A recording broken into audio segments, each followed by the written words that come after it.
अकबर का जिक्र सुनकर नीलम के चेहरे पर एकदम रौनक सी आ गई। वो आए हैं, हाँ वो आए हैं। सैदपुर के जिन ने गुस्से से कहा, आज इन्हें भी थोड़ा सा सबक सिखाए देता हूँ, इनके अभी तक होश ठिकाने नहीं आए।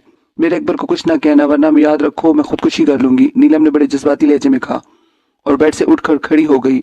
ये सुनकर सैदपुर के जिन ने कहका लगाया। सैदपुर के जिन का कहका बड़ा भयानक था। तुम करोगी खुदकशी, हा हा हा हा। सैदपुर का जिन बेतहाशा हंसते हुए बोला, जरा करके दिखाओ। हाँ मैं जानती हूँ कि मैं अपनी मर्जी से मर भी नहीं सकती। तुम मुझे मरने नहीं दोगे, लेकिन कर क्या तुम समझते हो कि मैं जिंदा हूँ? अगर यही जिंदगी है तो फिर मौत क्या होगी? अब ये सब मुझसे बर्दाश्त नहीं होता। मैं इस तन्हा मकान में किसी आसेब की तरह मंडलाती रहती हूँ। कर्ल मैं इंसान हूँ, मुझ पर रहम करो। ये आग, ये भड़कते हुए शोले, मेरी तो रूह तक झुलस गई है इसमें। मुझे अब माफ कर दो, मुझे जाने दो। देखो मेरा अकबर मुझे लेने आ पहुंचा है। बोलते बोलते नीलम की आंखों में आंसू भर आए। सैदपुर के जिन ने नीलम के आंसू की परवाह नहीं की। वो थोड़ा इसके नजदीक हुआ और अपना मुंह उसके कान के पास लाकर बोला, तुम्हारा अकबर तुम्हें लेने नहीं आया, यहाँ मरने आया है। नहीं कल, खुदा के वास्ते ऐसा ना करना। नीलम कांप उठी। मुझे सबक ना पढ़ाओ, मैं जानता हूँ कि मुझे क्या करना है। तुम बेड पर आराम से लेट जाओ और इस वक्त तक बाहर ना निकलना जब तक वो मैं तुमसे बाहर आने को ना कहूँ। ये कहकर कल ने कदम आगे बढ़ाया। तुम कहाँ जा रहे हो? कल मैं इन लोगों के सामने जा रहा हूँ। अब घुमसान का रन पड़ेगा। मैं जानता हूँ कि नियाज मोहम्मद कोई मामूली इंसान नहीं है, लेकिन मैं भी कोई मामूली जिन नहीं हूँ।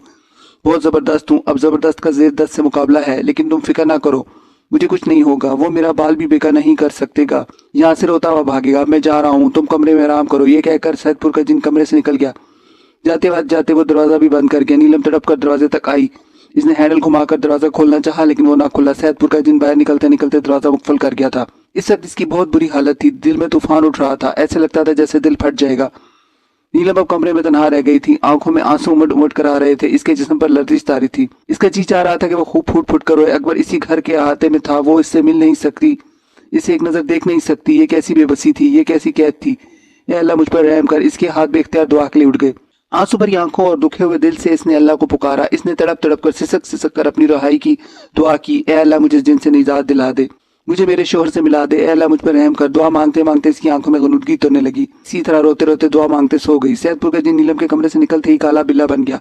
फिर वो गुस्से में भरा हुआ घर के बड़े दरवाजे की तरफ चला। इसने अपने एक पैर से दरवाजा खोला और फिर बाहर निकल गया। आ गया। नियाज मोहम्मद ने काले बिल्ले को दरवाजे से निकलते देखकर नारा लगाया। अकबर ने जल्दी से कंधे से झांक कर देखा। काला बिल्ला इसके सामने खड़ा था। हाँ यही है वो। अकबर ने काले बिल्ले को देखकर तस्दीक की। अब देख तमाशा। नियाज मोहम्मद ने झूम कर कहा। नियाज मोहम्मद ने अपना हाथ ऊपर उठाया और फिर इस तरह हाथ को झटका दिया जैसे काले बिल्ले पर पत्थर दे मारा हो। नियाज मोहम्मद के हाथ में कोई चीज दिखाई नहीं दी थी। वो नादीदा पत्थर काले बिल्ले को ठा करके लगा। वो बिलबिला गया। इसने घुरा कर नियाज मोहम्मद को देखा। तभी नियाज मोहम्मद की समाज से एक आवाज टकराई। नियाज मोहम्मद जा, चला जा, तेरी खैरियत इसी में है। मैं चला जाऊं? नियाज मोहम्मद ने हंसते हुए कहा। अब तुझे जाना होगा, तुझे ये घर छोड़ना होगा, तुझे इस मासूम लड़की की जान छोड़ना होगी। बहुत मुश्किल है। नियाज मोहम्मद के कानों से आवाज टकराई। इस मर्तबा नियाज मोहम्मद ने इसकी बात का कोई जवाब न दिया। इसने फिर हाथ ऊपर उठाया और एक नादीदा पत्थर काले बिल्ले पर खींच मारा। पत्थर लगते ही काला बिल्ला कई कलाबाजी खा गया। देख नियाज मोहम्मद, अब भी मान जा। नियाज मोहम्मद के कानों से आवाज टकराई। अब तुझे मानना होगा। नियाज मोहम्मद ने जोर से कहा। डरता क्यों है? आगे कोई नहीं आता। मैं भी देखूं तो कितना जबरदस्त है। तू मेरे सामने मच्छर जैसा है। तुझे इमली वाले बाबा ने क्यों भेज दिया? वो मेरे मुकाबले पर खुद क्यों नहीं आया? इधर से आवाज आई। पहले तू मुझसे मुकाबला कर ले, फिर मेरे पीर की बात करना। तेरे लिए इमली वाले बाबा का ये एक सिपाही बहुत है। नियाज मोहम्मद ने जोर से कहा। ले संभल। ये कहकर नियाज मोहम्मद ने फिर एक नादीदा पत्थर इसकी तरफ फेंका। पत्थर खाते ही काला बिल्ला लुढ़क करके एक कदम पीछे गया, लेकिन फिर वो फौरन ही उठकर खड़ा हो गया और अपनी लाल लाल अंगार आंखों से नियाज मोहम्मद को घूर कर देखा। फिर नियाज मोहम्मद और अकबर पर पत्थर बरसने लगे। ये बड़े बड़े पत्थर थे। खला में अचानक नमदार होकर इन पर बरस रहे थे, लेकिन कोई पत्थर इनको नहीं लगा। पत्थर इनके आसपास गिर रहे थे, सरों से गुजर रहे थे। बस यूं महसूस होता था जैसे कोई पत्थर अब लगा तब लगा। अकबर इन पत्थरों को देखकर खौफजदा हो रहा था। वो पत्थर इतने बड़े थे कि अगर एक भी सर पर लग जाता तो यकीनी तौर पर भेजा बाहर आ जाता। चंद मिनट तक पत्थरों की बारिश जारी रही। इनके आसपास पत्थरों का ढेर लग गया। फिर खुद ब खुद पत्थरों की ये बारिश थम गई। अब अपनी ताकत दिखाने का नियाज मोहम्मद का नंबर था। नियाज मोहम्मद ने जल्दी जल्दी अपनी उंगलियों पर कुछ पड़ा और अंगशे शहादत को मुंह के करीब लाकर जोर से फूंक मारी। तभी अचानक काले बिल्ले के इर्द गिर्द 8-10 मोटे मोटे चूहे नमदार हो गए। वो नमदार होते ही काले बिल्ले पर हमलावर हुए। किसी ने इसकी टांग पकड़ी, किसी ने दुम में काटा, किसी ने किसका कान कुतरा। काला बिल्ला नाच नाच गया। वो एक चूहे को पकड़कर इसके थप्पड़ लगाता तो इतनी देर में दूसरा चूहा इसकी अच्छी खासी मिजाज पुरसी कर देता। नियाज मोहम्मद और अकबर दूर बैठे इत्मीनान से तमाशा देख रहे थे। अकबर ने अब तक बिल्ली को तो चूहे के पीछे भागते देखा था, लेकिन आज वो चूहों को बिल्ली के पीछे भागते देख रहा था।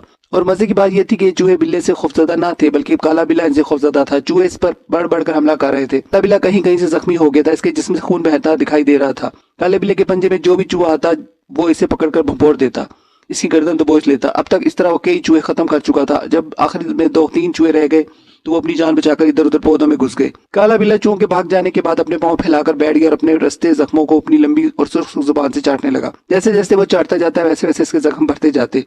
चंद मिनट के अंदर इसके जख्म बिल्कुल साफ हो गए, वो भला चंगा हो गया। तब वो अंगड़ाई लेकर उठ बैठा। अब इसने घूर कर नियाज मोहम्मद को देखा और फजा में कलाबाजी खाई। अब काला बिल्ला हमला करने के लिए बिल्कुल तैयार था। अब इसका शोबदा शुरू हुआ। नियाज मोहम्मद ने देखा कि एक मोटा ताजा आधा चला आता है।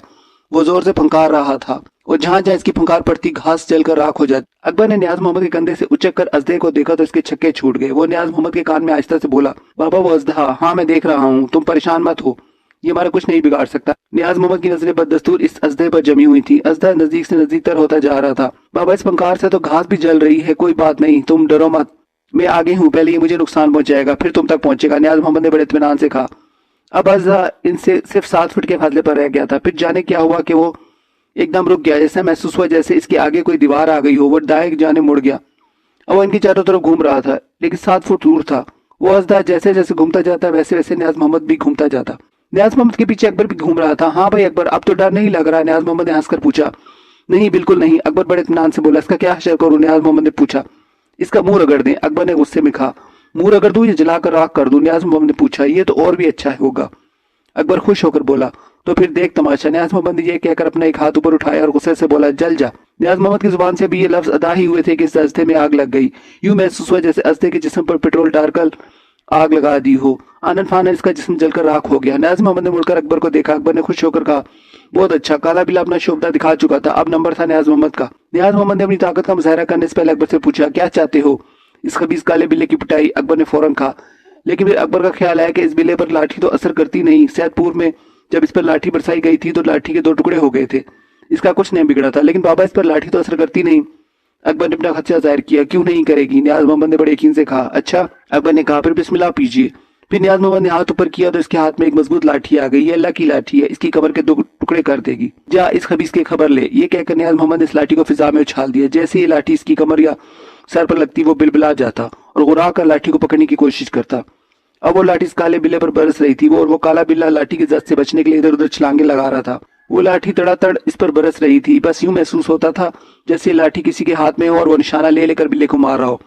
काले बिल्ले की पिटाई होते देखकर अकबर की आंखों में खुशी रक्सा थी। इस काले बिल्ले ने इससे बड़ा तिकनी का नाच नचाया था। वो काला बिल्ला खुद मस्त की तिकनी का नाच नाच रहा था। वो काला बिल्ला इधर उधर कोने बिचालों में अपना सर छुपाने की कोशिश कर रहा था, लेकिन वो लाठी मुसलसल इसके सर पर बरस रही थी। इसका भेजा हिला रही थी, इसकी कमर टूट रही थी और काले बिल्ले की उछल कूद, इसकी गुर्राहट, इसकी बेबसी देखने के लायक थी। बस, अकबर नियाज मोहम्मद ने पूछा। नहीं बाबा, अभी और। अकबर ने गुस्से से कहा। इस खबीज ने हमें बहुत नुकसान पहुंचाया है। मेरी बीवी को कैद किया, मेरी माँ की चोटी काटी, मेरे मामू को कोर्ट में मुब्तला किया, इनका कारोबार तबाह किया। बाबा इसके जराइम की फहरिस्त बड़ी तवील है, इसे इतनी आसानी से न छोड़े। चलो ठीक है, फिर कुछ देर और तमाशा देख लो। ये कहकर नियाज मोहम्मद ने लाठी को हुक्म दिया और जोर से बरस, जल्दी जल्दी बरस। अकबर ने टुकड़ा लगाया। चल भाई लाठी जोर जोर से बरस, जल्दी जल्दी बरस। नियाज मोहम्मद ने अकबर की ख्वाहिश को हुक्म में बदल दिया। हुक्म मिलते ही लाठी में तेजी आ गई। वो बहुत तेजी से इस पर बरसने लगी। काले बिल्ले की पिटाई होते देखकर अकबर की आंखों में सुकून भर रहा था। जब इसकी पिटाई होते काफी देर हो गई तो अकबर ने नियाज मोहम्मद के कंधे पर हाथ रखकर कहा, बस बस। नियाज मोहम्मद ने पूछा, हो गया तेरा जी खुश? हाँ बाबा। अकबर ने खुश होकर कहा, ठीक है। ये कहकर नियाज मोहम्मद ने लाठी को हुक्म दिया, ए लाठी गायब हो जा। इस हुक्म के गूंजते ही लाठी गायब हो गई। काला बिल्ला निढाल होकर एक तरफ गिर गया जैसे इसकी कमर टूट गई हो। क्या मर गया? अकबर ने काले बिल्ले को फर्श पे पड़े हुए देखकर पूछा। ये बड़ी ढीठ चीज है, ये इतनी आसानी से मरने वाला नहीं। नियाज मोहम्मद ने हंसकर कहा, देखना ये चंद मिनट बाद उठेगा और हम पर हमला करेगा। नियाज मोहम्मद की कोई बात सच साबित हुई। 5 मिनट के बाद काला बिल्ला उठकर बैठ गया। इसने अपने चारों पांव चाटे और फिर इस तरह खड़ा हुआ जैसे कोई जर्नैल अपनी फौज को कोई हुक्म देने से पहले खड़ा होता है। फिर इसने खड़े खड़े फिजा में कलाबाजी खाई और पैर फैलाकर बैठ गया। अब इसने नियाज मोहम्मद को घूरना शुरू किया। अकबर इसे बगौर देख रहा था और सोच रहा था कि अब देखिए काला बिल्ला क्या करता है, कौन सा शोभा दिखाता है। अब तक जितने शोभे इसने दिखाए थे वो नियाज मोहम्मद ने नाकाम कर दिए थे।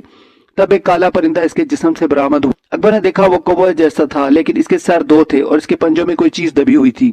वो एक तेज धार का चमकता हुआ खंजर था। अनन फानून कौवे जैसा परिंदा इनके सरों पर पहुंचा और इस खंजर को छोड़ दिया। नियाज मोहम्मद ने जल्द से कुछ पढ़ा और गुस्से से बोला, रुक जा।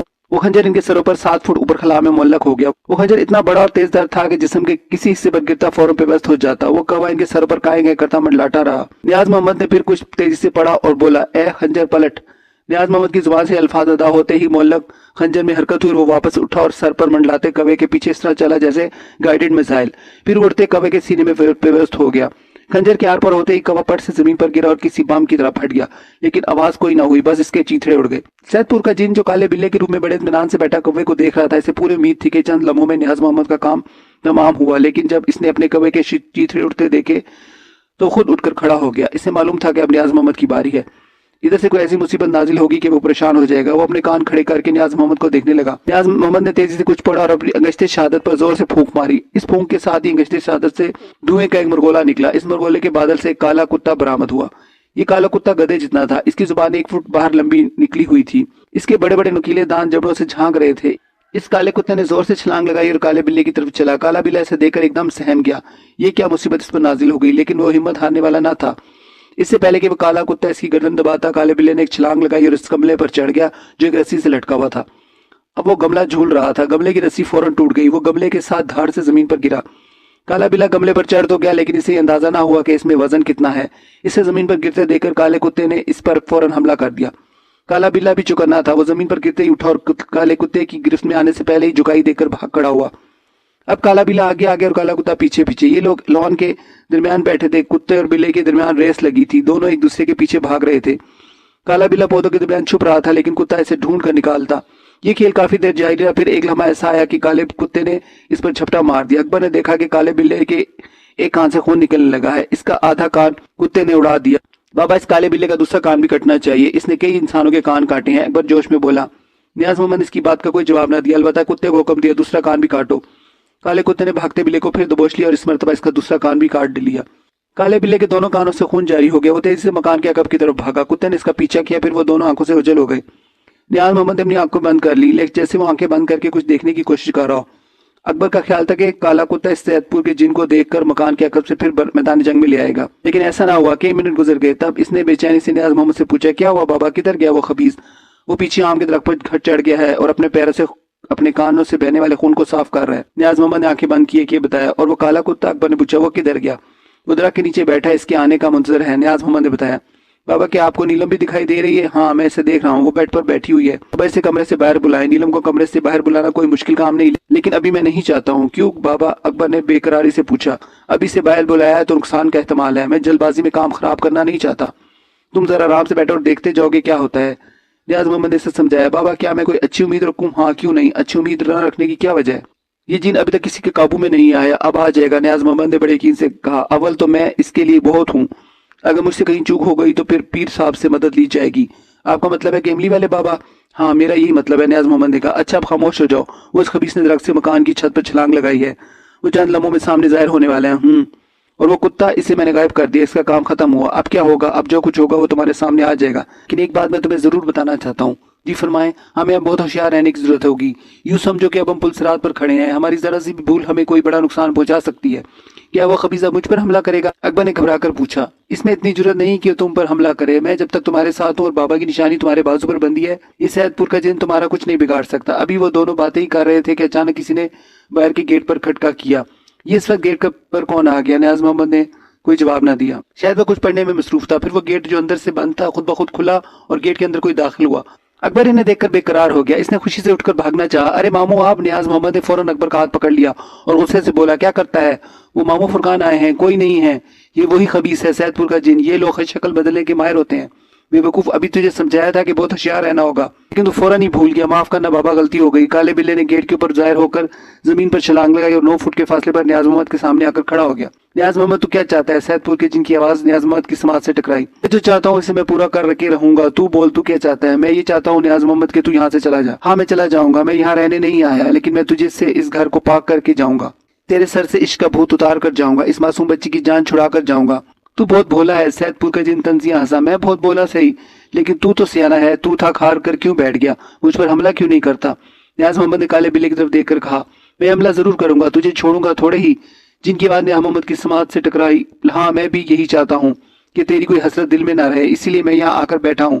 तू अपनी ताकत आजमा ले, फिर मेरी ताकत देख। तुझे मालूम नहीं कि मैं इंसान हूँ? अल्लाह ने हमें सबसे अशरफ बनाया है। हमारे आगे किसी का चिराग नहीं जलता। नियाज मोहम्मद ने बड़े फख्र से कहा। नियाज मोहम्मद, तू चिराग की बात करता है। मैंने इस घर में एक शमा रोशन कर दी है। मैं जानता हूँ, नियाज मोहम्मद ने जवाब दिया। तू जानता है तो इसे बुझा कर दिखा। सैदपुर के जिन ने चैलेंज किया। मैं इसे बुझाऊंगा नहीं। वैसे मैं इसे बुझाने की ताकत रखता हूँ, लेकिन मैं बुझाऊंगा नहीं, इसे अपने साथ ले जाऊंगा। न्याज मोहम्मद ने कहा। कहाँ? इसने पूछा। अपने बाबा के पास, अपने पीर के पास, न्याज मोहम्मद ने जवाब दिया। क्यों? इसने पूछा। इनका यही हुक्म है, न्याज मोहम्मद ने कहा। अच्छा न्याज मोहम्मद, अगर मुझे भगाने के लिए तुझे अपनी ताकत का मुजाहरा ना करना पड़े, मैं खुद ही यहाँ से चला जाऊँ, तो फिर मैं तुझे माफ कर दूंगा, तुझे सजा से बचा लूंगा। न्याज मोहम्मद ने फौरन कहा, ठीक है, फिर मैं नीलम को आजाद कर देता हूँ, तुम इसे ले जाओ। फिर अचानक ये काला बिल्ला उठा और तेजी से घर के अंदर चला गया। कुछ देर के बाद नीलम दरवाजे से बरामद हुई और इसने बेकरारी से अपने हाथ फैला दिए। बाबा नीलम आ गई, बाबा नीलम आ गई। अकबर खुशी से झूम उठा, मेरी नीलम आ गई। नीलम को देखकर बेकरार होकर उठना फितरी बात थी। वो इसकी बीवी थी जिसे सैदपुर के जिन ने इसे शजरे ममनून बना दिया था। अब वही शजरे ममनून लहकता महकता इसके सामने खड़ा था। नीलम को काले बिल्ले ने अपने पंजे से आजाद कर दिया था। वो सामने अपनी दोनों बाहें फैलाए खड़ी थी और अकबर अकबर पुकार रही थी। अकबर आओ, अकबर आओ। तब अकबर से रहा ना गया, वो बेकाबू होकर न्याज मोहम्मद की पीठ के पीछे से भाग उठा। मैं आ रहा हूँ नीलम। और ये सब इतनी जल्दी, इतनी आनन फानन हुआ कि न्याज मोहम्मद देखता ही रह गया। इसने अकबर को पकड़ने के लिए अपना हाथ भी बढ़ाया, लेकिन वो इसकी पहुंच से दूर हो चुका था। न्याज मोहम्मद भी इसके पीछे भागा, क्योंकि इसे सैदपुर के जिनका खेल समझ में आ गया था और वो नहीं चाहता था कि अकबर इसके फ्रेम में आ जाए। नीलम अकबर को अपने करीब आता देखकर फौरन पलट गई। वो दरवाजे की तरफ बढ़ी। नीलम को दरवाजे की तरफ बढ़ते देखकर अकबर चीखा, नीलम ठहरो, मैं आ रहा हूँ। अकबर ठहर। पीछे से न्याज मोहम्मद ने आवाज दी। चंद कदम आगे जाकर इसने अकबर की कमीज पीछे से पकड़ ली। छोड़ दे बाबा मुझे, वो नीलम वापस चली जाएगी। अकबर ने बड़ी बेकरारी से कहा। बेवकूफ, न्याज मोहम्मद ने गुस्से से कहा, वो नीलम नहीं है। लेकिन अब क्या हो सकता था, सैदपुर के जिनकी चाल कामयाब हो चुकी थी। इसने न्याज मोहम्मद को सार से निकाल लिया था।